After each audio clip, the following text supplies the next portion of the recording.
राधे कृष्ण। आप सभी को श्री पुरुषोत्तम मास महात्म्य अध्याय 22। दृढ़धन्वा बोला, हे तपोधन, पुरुषोत्तम मास के व्रतों के लिए विस्तार पूर्वक नियमों को कहिए।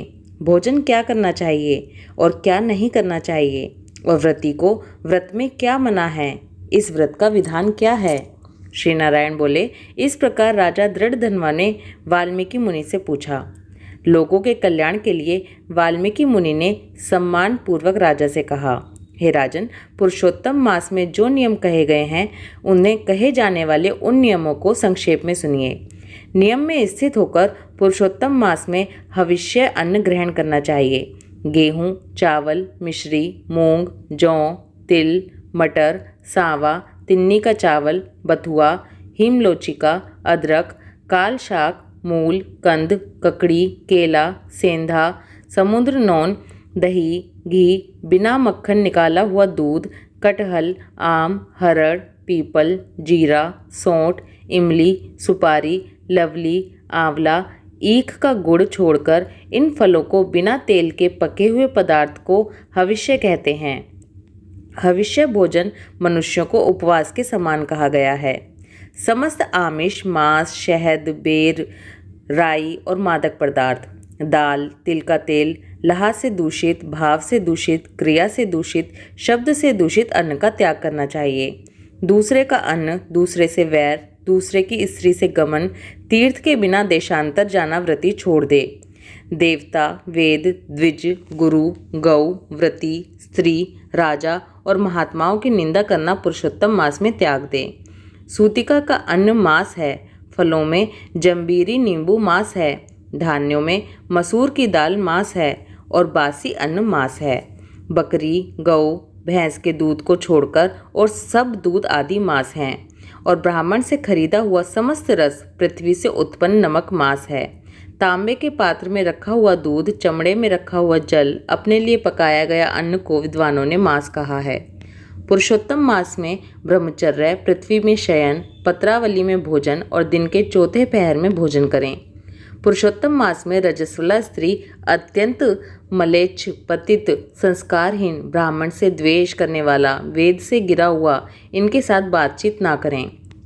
इन लोगों से देखा गया और काक पक्षी से देखा गया सूतक का अन्न 2 बार पकाया हुआ और भुजे हुए अन्नों को पुरुषोत्तम मास में भोजन नहीं करें। प्याज, लहसुन, मोथा, छत्राक, गाजर, नालिक, मूली, शिगरू, इनको पुरुषोत्तम मास में त्याग दें। व्रती इन पदार्थों को समस्त व्रत में हमेशा त्याग दे। विष्णु भगवान के प्रिय तीर्थ अपनी शक्ति के अनुसार कृच्छ आदि व्रतों को करें।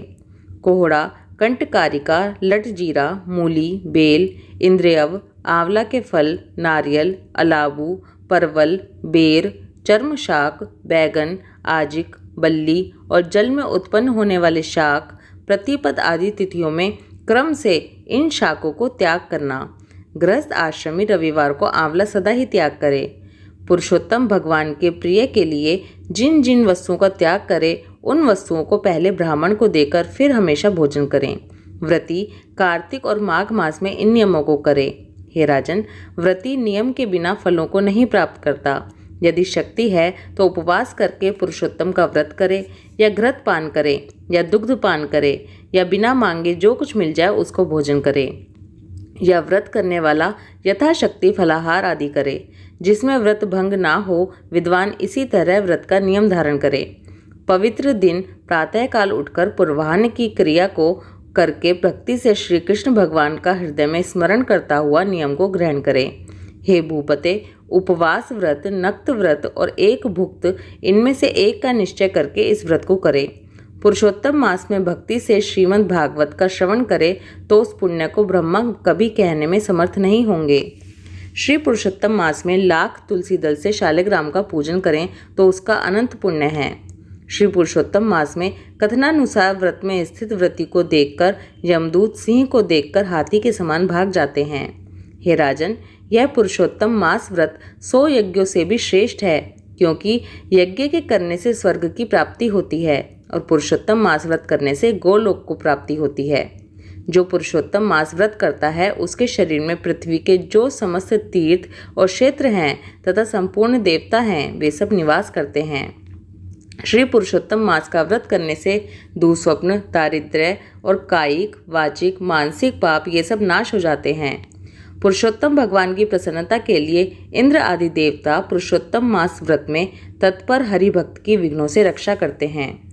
पुरुषोत्तम मास व्रत को करने वाले जिन जिन स्थानों में निवास करते हैं वहां उनके सम्मुख भूत, प्रेत, पिशाच आदि नहीं रहते। हे राजन, इस प्रकार जो विधि पूर्वक पुरुषोत्तम मास व्रत को करेगा उस मास व्रत के फलों को यथार्थ रूप से कहने के लिए साक्षात शेषनाग भगवान भी समर्थ नहीं हैं। श्री नारायण बोले, जो पुरुषों में श्रेष्ठ पुरुष मन से अत्यंत आदर के साथ इस प्रिय पुरुषोत्तम मास व्रत को करता है, वह पुरुषों में श्रेष्ठ और अत्यंत प्रिय होकर रसिकेश्वर पुरुषोत्तम भगवान के साथ गोलोक में आनंद करता है। श्री पुरुषोत्तम मास महात्म्य अध्याय 22 समाप्त। ओम नमो भगवते वासुदेवाय। राधे कृष्णा।